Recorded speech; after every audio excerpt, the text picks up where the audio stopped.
I want to start here because I think this is the most structurally significant shift underway.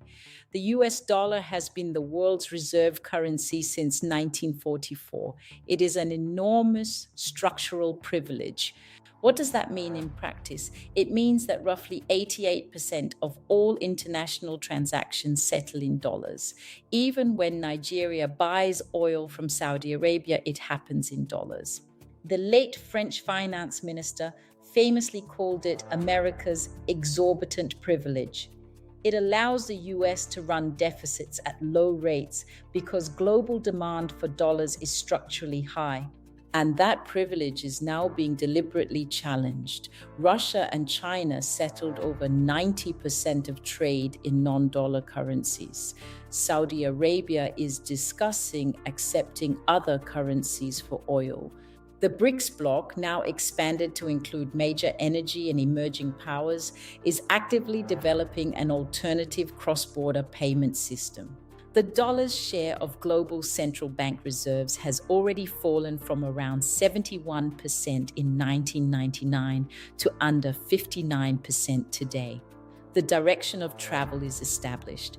For African nations and emerging markets, this shift matters enormously.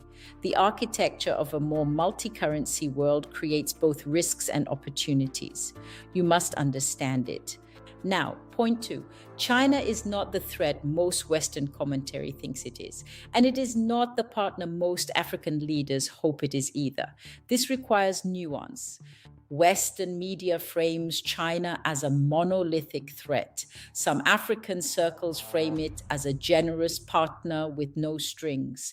Both narratives are incomplete, and incomplete narratives are dangerous.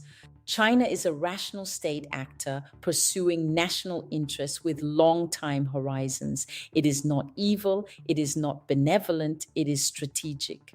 China has invested over $40 billion in African infrastructure through the Belt and Road Initiative.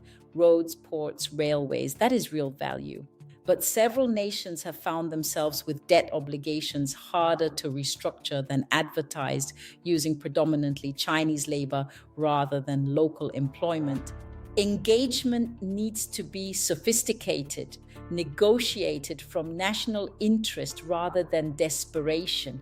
That is what strategic sovereignty looks like. Play the competitive dynamics.